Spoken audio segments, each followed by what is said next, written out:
Our next speaker definitely needs no introduction, but here he is, Hemant Mehta. Come on up, Hemant.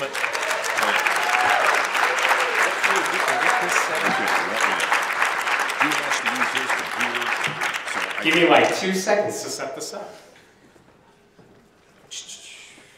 Pull this up.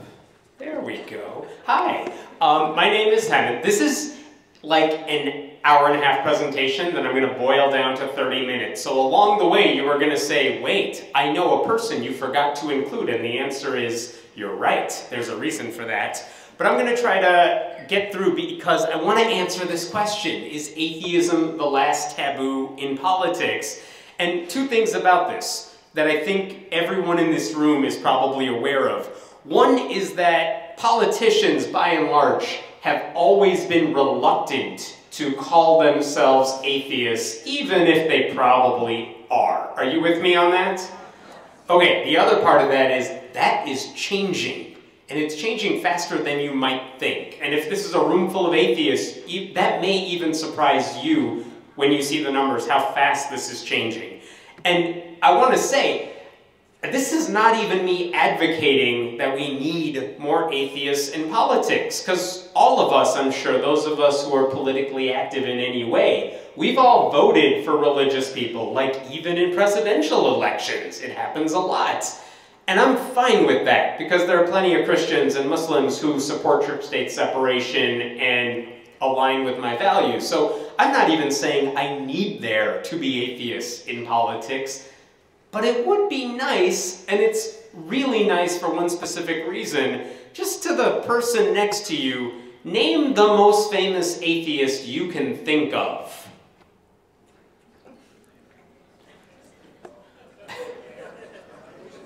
And the reason I asked you that is, I heard a couple of names from here, but if you say someone like Richard Dawkins, or you say someone like Bill Maher, or someone else, usually we are talking about someone whose entire career is dedicated to promoting atheism. That's why they're famous atheists, right? Richard Dawkins wants you to read his books, and hopefully you'll change your mind about God. Bill Maher, when he talks about religion, I mean, he's using it as a punchline to make some other point.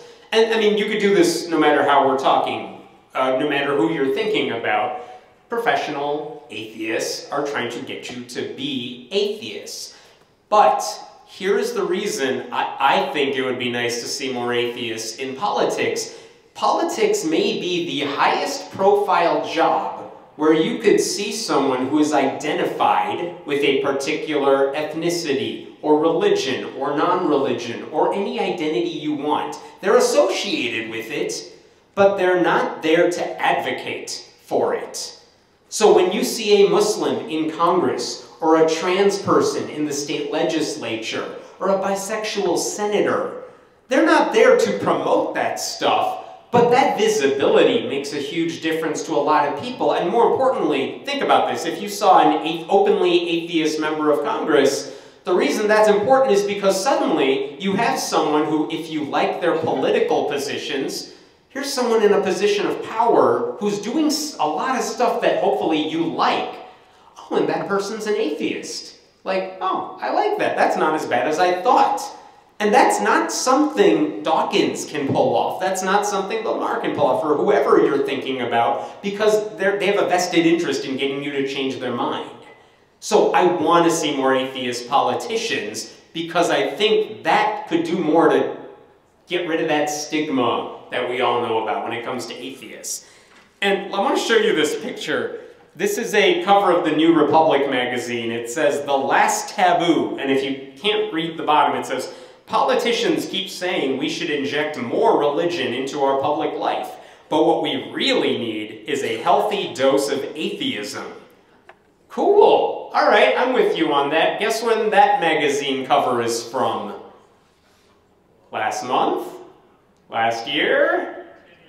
10 years? 1996. Which, by the way, let's just get this out of the way. Like, come on. Last Taboo in 1996. We hadn't had an African-American president. We hadn't had a woman on the ticket. Much less every other group you could think of. So, come on. We're not the last taboo. But her point was still, I think, a valid one. I want to show you, this is, the cover story there was written by this author, Wendy Kaminer, and this is what she wrote in the piece, talking about why it's so hard to be an atheist in politics. We generate just about as much sympathy as pedophiles. When politicians proclaim their belief in God, regardless of religion, they are signaling their trustworthiness. By declaring your belief, you imply that an omnipotent, omniscient, and benign force is the source of your values and ideas. And that really is true. We've all seen commercials from candidates who are like, you know, I'm a Christian first, conservative second, whatever. But their whole point is like, look, I believe in God, therefore you can trust me, so just give me your vote so I can hurt women. Do whatever I want to do, whatever. Let me show you how this actually plays out, though. And I'll set the scene for you, because it's been a while. In 2008, there was a Senate election, U.S. Senate election in North Carolina, and it was very competitive. You had two challengers vying for this seat. One of them, the Republican, was Elizabeth Dole, the wife of the former Republican presidential candidate. And the other, the Democrat challenging her, was a state legislator named Kay Hagan. Kay Hagan, you probably wouldn't have heard of if you were from outside of the state, but she was kind of well known within this state. But again, she's the one who really had the uphill climb. She didn't have the name recognition. But a lot of money was being spent on this campaign. Again, this is when Obama is running, so if you want to capitalize on that, if you're a Democrat, like, you're putting all your chips in Kay Hagan's pot here. So they're running campaign ads, of course. They're trying to get the other side, of course. And the Elizabeth Dole campaign found out that Kay Hagan had gone to a fundraiser that was at the home of a guy who was an atheist. And he was a donor to various atheist organizations. Kay Hagan, by the way, is a Sunday school teacher. She doesn't care about his atheism. She didn't agree with his atheism, I'm sure. But she went to his house because he's a prolific fundraiser and he's a Democrat. So of course she would go there. And that was the whole story. There was nothing more to it. But I want to show you the ad the Dole campaign ran after that fundraiser. This is Kay Hagan, that's Elizabeth Dole. Here's what they did. See if you can hear this. I'm Elizabeth Dole, and I approved this message. A leader of the Godless Americans PAC recently held a secret fundraiser in Kay Hagan's honor. There is no God to rely on. There was no Jesus. Well, taking under God out of the Pledge of Allegiance, you're down with that. We're down with that. And in God we trust, you're going to whip that off the money? Yeah, we would. Godless Americans and Kay Hagan. She hid from cameras, took godless money. What did Hagan promise in return? There is no God. By the way, there is no God at the end. There has nothing to do with anything. They just threw that song. And by the way, she didn't promise us anything. I have no connection with her campaign, but they promised us nothing. By the way, so that ad actually aired in North Carolina all because she showed up at a dude's house for a fundraiser. And here's the cool thing, though. It did kind of backfire because everyone knew, like, one, she's not an atheist, so why are you trying to smear her? I think it was more that than everyone had a problem with the smearing of atheists. I don't think they really cared. But they were like, that you're just trying way too hard here and it's not working. So Kay Hagan actually ended up winning that race just by a little bit. Don't clap. In 2014, she got beaten by Tom Tillis. Tom Tillis is up next year. It's another toss-up type of election. But for 6 years, yay.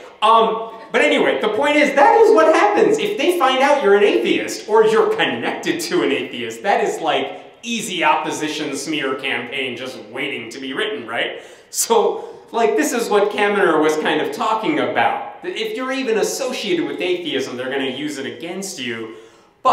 And she also had a point, because in 1996, we're talking 538 members of Congress, and like 0 of them were openly non-religious. So in that sense, yeah, it is hard to be openly atheist.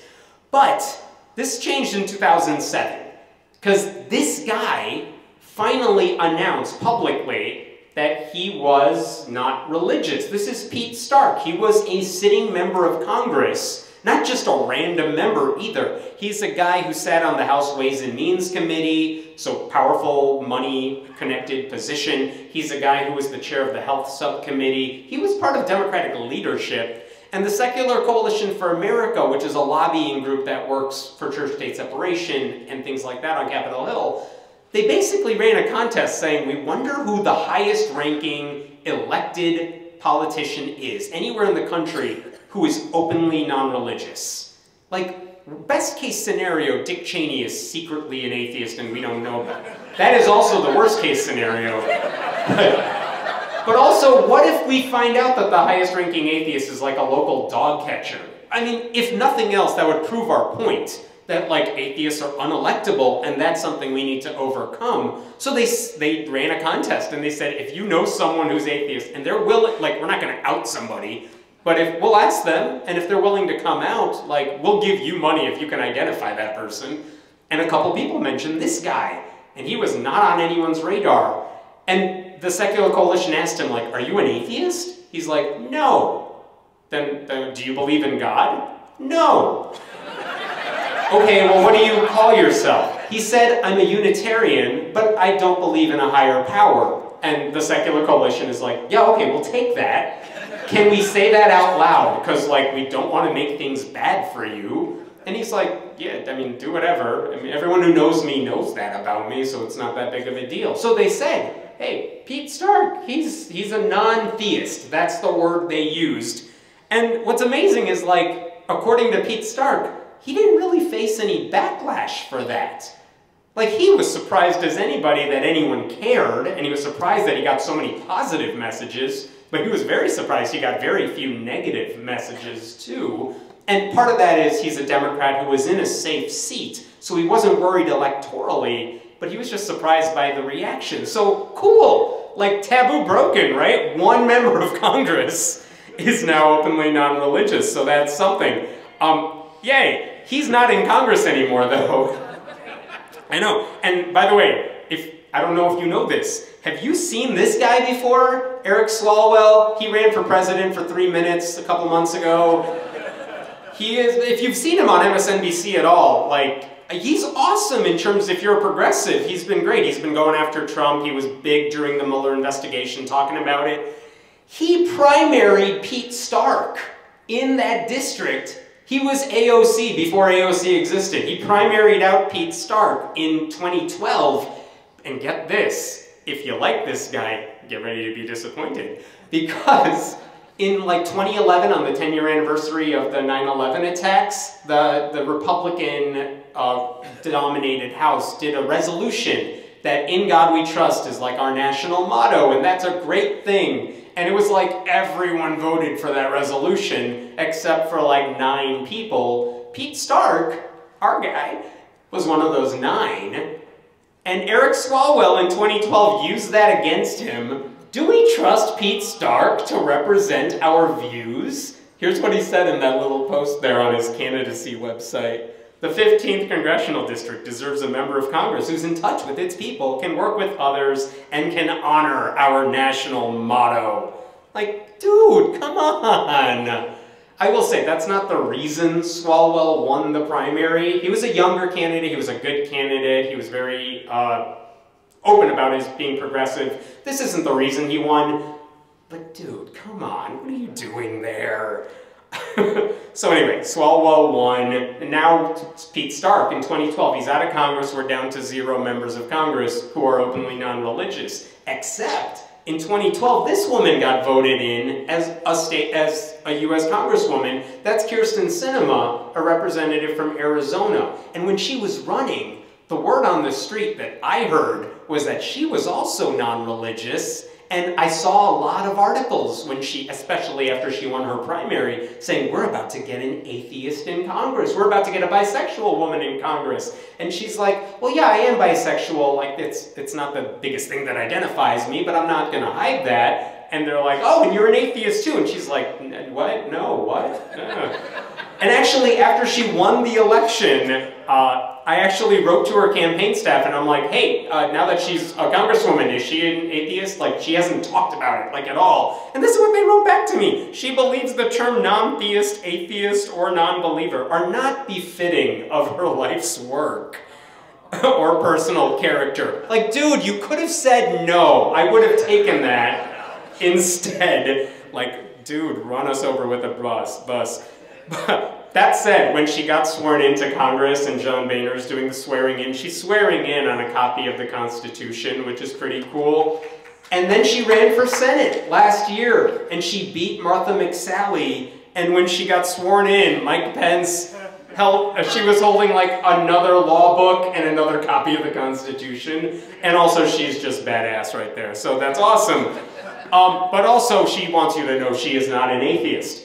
Every 2 years, the Pew Research Center does this poll where they say, what are the religious affiliations of everyone in Congress? It's just a cool thing to keep tabs on, just an interesting piece of information.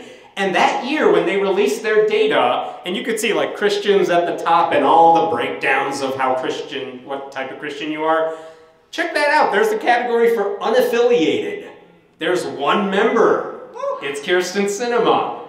There's also 18 there listed as don't know or refused, which is a very interesting way to categorize we have no idea what these people are. But hey, okay, unaffiliated, I don't know what you want to call that. Like, it's not atheist. It's not like, I don't want to tell you the answer. It's like, all right, I'm kind of non-religious, but I don't want to be known as non-religious, so don't talk to me. That's how I take that. Okay, fine. I'm going to skip over a lot of other members here that I could totally go into them, but there was one other member and I'm like, how is this guy not an atheist? Every time I hear him talk.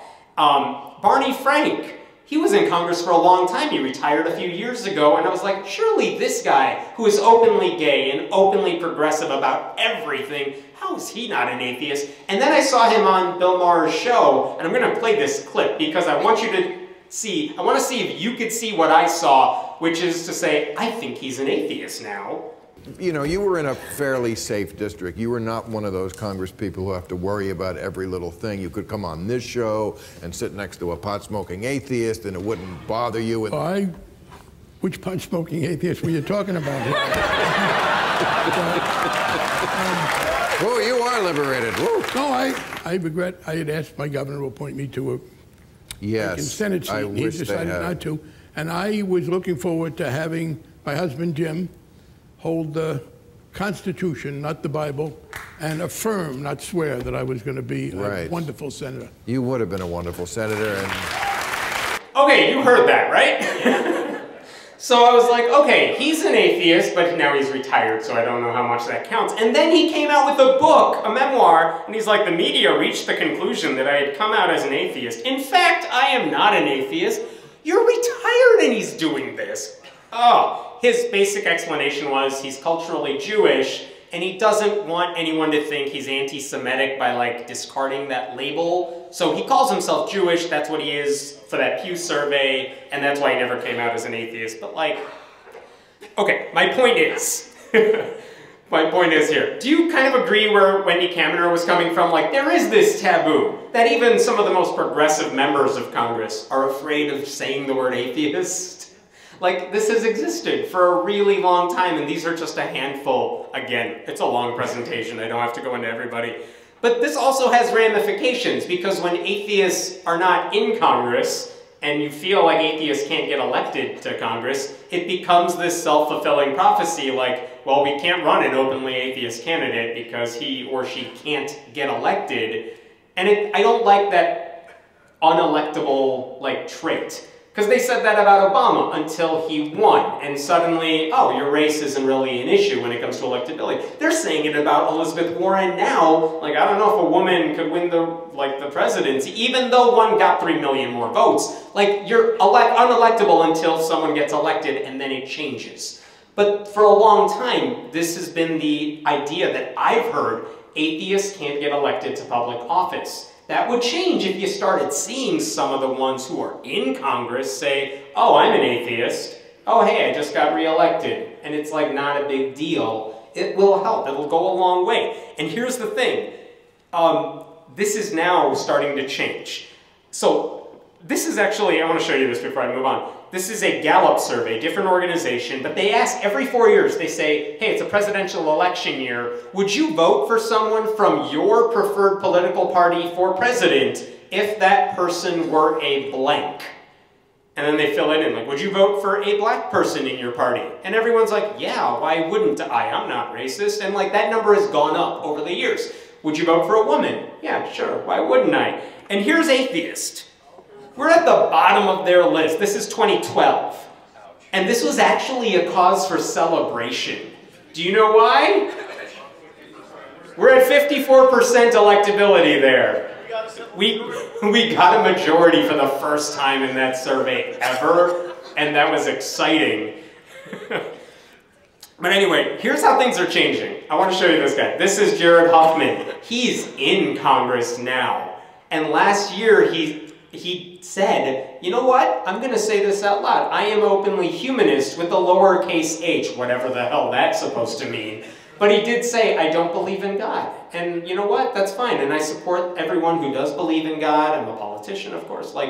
But he said, I don't believe in God. I'm a humanist. You can call me that. And that was awesome. Like, there's somebody there. He got reelected last year. He wasn't really in any danger. But cool, this guy is openly atheist, and he's there. And also, after that re-election, after the 2018 midterms, Pew released that survey again of what are the religious makeup of the whole Congress, and I was so excited to see it. And then I go to that unaffiliated section, and there's one, and it's Kirsten Sinema, and I'm like, where is Huffman? Where is humanist? It's not on here. And Pew had a thing in their survey results that said, we know what he said, but he didn't say it officially on the record from the data we get stuff from, so we can't include him in this. It's like, Jared, you have one job. What are you doing? You're not passing anything right now. Just fill out the damn form. But guess what? Earlier this year, Pew gets their information from a thing called the Roll Call Quarterly, which is like the phone book on Congress, on Capitol Hill. He actually updated his information to include humanist. Which means when they release this survey again next year, and if he gets reelected, like, there will actually be a humanist in Congress, like, on paper. And here's what's cool about Huffman and his willingness to do this. He didn't just say it and then stop talking about it. He actually helped form what's called the Congressional Freethought Caucus. There's a caucus on Capitol Hill, and they're not here to promote atheism. They're here to promote church-state separation, reason-based policies. They're opposing any, like, blasphemy laws and things that hurt non-religious people. To be sure, like, everyone in Congress should be a member of this, but they found 10, which we'll take. Huffman is the only non-religious member, by the way. All the other 9 are openly religious, according to the numbers. But that's kind of cool. And by the way, just this week, we found out there were 2 more on the list. Susan Wild of Pennsylvania and Sean Casten of Illinois. So they're at 12. They got 12 members. That's like practically the Tea Party right there. And in 2016, when Hillary was running, Gallup ran that poll again. Like, would you vote for the president if he or she were a blank? And check this out. If you go to the bottom, there we are. Wait a minute. No, we're not. Socialist is the worst thing you can be. Thanks, Bernie. We're actually up here at 58%, so we're moving up in the world. But here's what's cool. If you break this down by age, like the oldest Americans in this survey were like 45% of people 65 or older said they would vote for an atheist. But what about people younger than 30? It was 75% said they would have no problem voting for an atheist if they liked the politics. And that's a good sign for obvious reasons. There's a lot of reasons that could be the case, which we can totally discuss in the last 4 minutes. I do want to show you one thing though. Last year I started working with a group called the Center for Freethought Equality, which tracks atheist candidates, and they offer endorsements. It's an arm of the American Humanist Association, And they wanted to know, they send out a questionnaire to anyone, state office hold, someone running for state legislature, someone running for Congress, even city councils and stuff, and they just ask, are you religious? Are you non-religious? If you're not religious, what label do you use? And if you're not religious, they might even give you an endorsement. So they've been keeping tabs on this. So last year I started keeping track of this. After the primaries were over, I looked at the state legislatures and I looked at anyone running for Congress. Basically the two highest kind of things you would vote for on the ballot. And I wanted to know, who are all the people running who are openly non-theistic? And the labels they used were all different. A few said atheist, a lot said agnostic or humanist or spiritual but not religious, whatever they want that to mean. There was also secular Jew, okay, not religious, whatever. Can you see, if you could see the colors here, this is after the election took place. Green means they won their election. Purple here means they lost the election, but of course everyone's going to lose the election. It's a surprise if you win. And if you could see on the far left column, those are the incumbents. So of course the incumbents are more likely to win. But I'm going to scroll down this list. And this is those are Congress, but I'm going to show you the state level. That's the people running for Congress. Those are members of the Freethought Caucus, I should say. And here's where we get to the state level stuff. All the greens are people running for state house or state senate who won their race despite being openly non-religious. And a bunch of them are incumbents, but not all of them are. Like, there's a whole bunch. By my count, that's 50 members of state legislatures who are openly non-religious right now who are serving in state houses or state senates. And they were open about their non-religiosity, and they were happy in many cases to accept the endorsement of the Center for Freethought Equality. I actually saw earlier this year, I saw one of these states, there was a cool piece of legislation, a bill that one of these people wrote. I forgot what it was specifically, maybe a pro-science bill or something like that. But I was like, oh, I know her name. She's one of the non-religious legislators on my list. And then I looked at her co-sponsors and I'm like, oh my God, she actually pulled in like 3 or 4 of the other members who are non-religious on the list. And later on, I got an email from her, uncoerced, where she's like, how do you think I found my members in the State House to ask who to co-sponsor this bill with? I just used this spreadsheet. And then I got a nasty DM from someone on Twitter that said, how come I'm not on your list? And I'm like, who are you? And I look her up and I'm like, oh crap, she's a state representative. And I'm like, you're not on anyone's radar. Are you non-religious? And she said, look at my Twitter. I swear in every other tweet. Like, everyone knows me. Yes, I'm an atheist. I don't hide it. I'm like, I will add you right away, ma'am. All right. And by the way, this makes a difference too. This is the Freethought Equality Foundation that does those endorsements. In 2014, they issued 18 endorsements. 7 people won.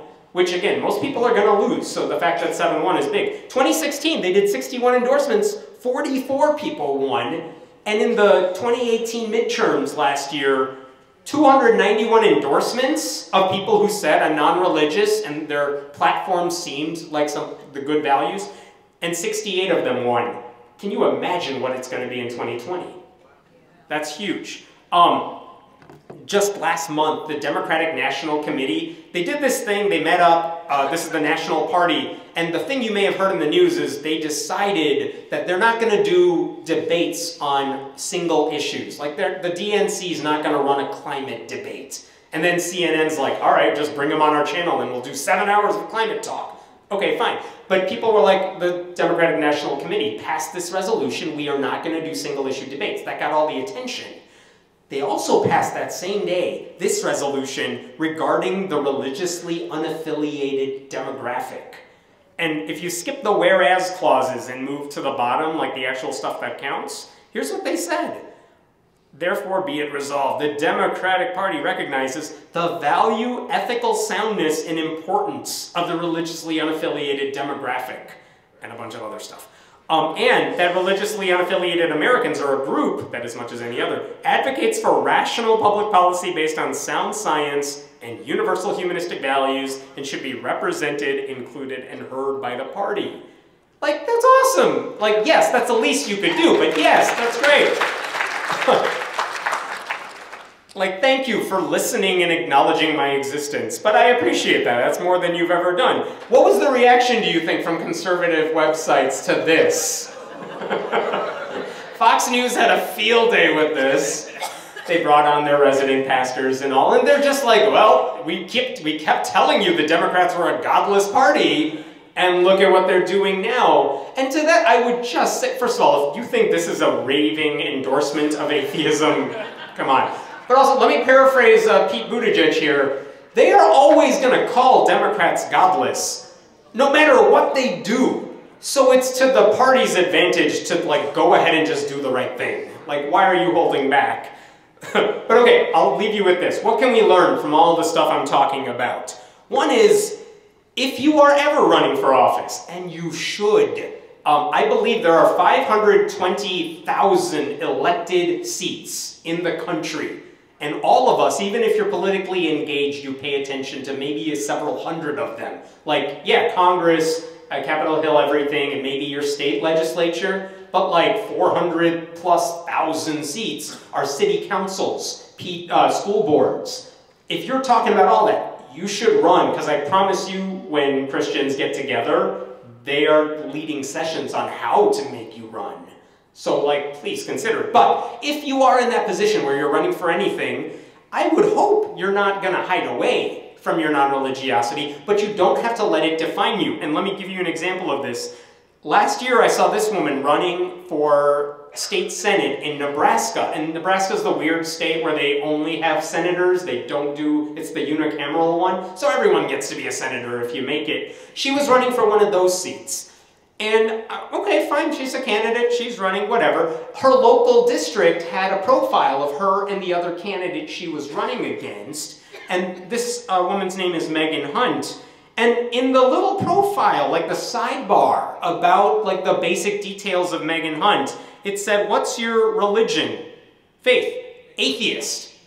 And part of me was like, oh my God, you said it out loud. You're not supposed to do that when you're a candidate.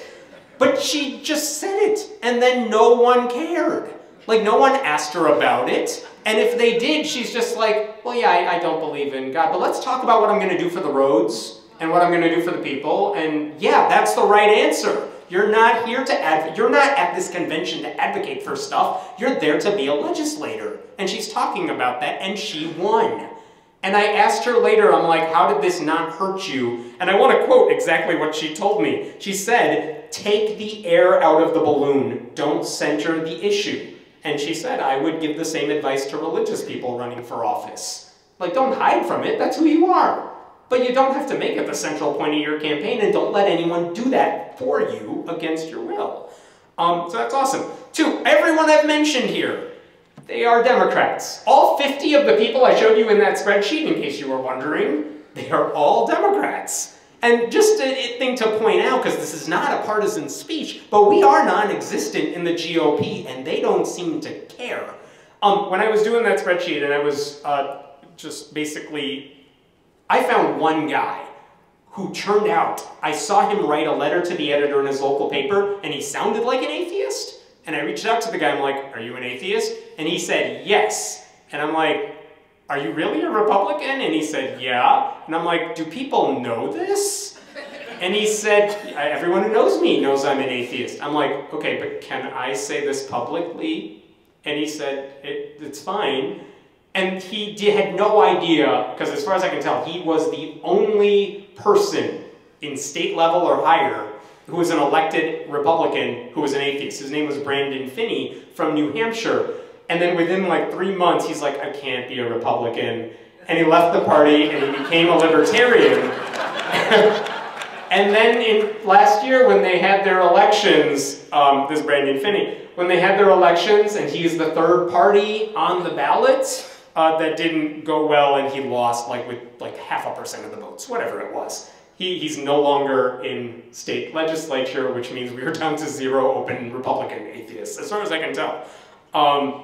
Just a thing to point out.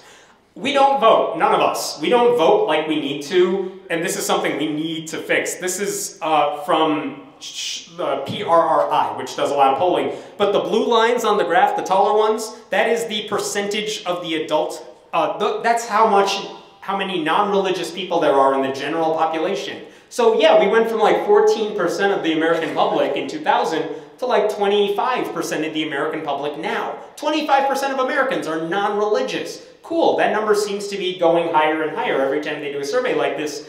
The other bars are what percentage we are of the electorate. What percentage of voters are we?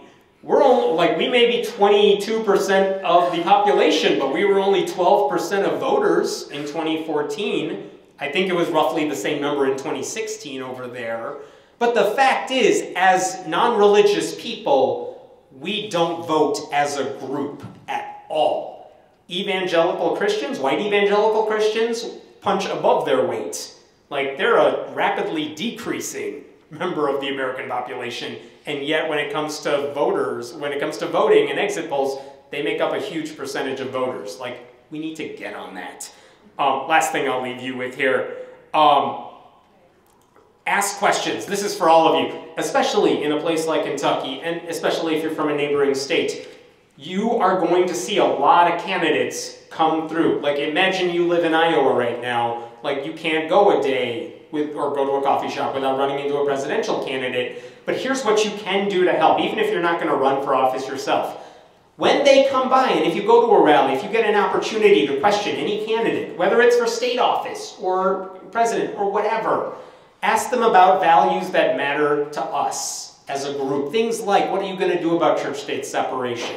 What are you going to do to promote science and reason-based policymaking? And get them on camera, because all of those sessions are public. In 2016, there was an activist, Justin Scott, I believe, in Iowa, who had all these Republicans coming through, because it was like a huge, 16-some candidates running for that primary for president. And every time, he would have like Ted Cruz come to his local coffee shop, he would turn on his phone and be like, Senator Cruz, why should an atheist vote for you? Which, I laughed at the question itself, because what on earth is he going to say for that? He doesn't care about atheists. He gave an answer that was, I mean, I didn't love the answer, but he said, well, of course, we have to adhere to the Constitution, and you have a right to your lack of faith, or whatever it was. But occasionally, he did get some very interesting responses, because he's asking this to Mike Huckabee, and he's asking this to all the other candidates who he had the opportunity to ask. I believe they're doing the same thing to the Democratic candidates in Iowa right now, but when they come by, and you know they're going to come to Kentucky, because you have a Senate race, so it's going to be there. You will have candidates. Ask them the questions that matter to us, get it recorded, because either that's going to be good or bad, but it gets people talking about our issues. And unfortunately, I'm sure you guys are aware, like, there's a lot of important things candidates should be talking about. They don't spend a lot of time talking about science or sex ed or whatever issues matter to a lot of people in this room. But if you ask them about it, maybe they'll start doing it. So I will leave it there. Thank you so much. And there's my information if you have questions.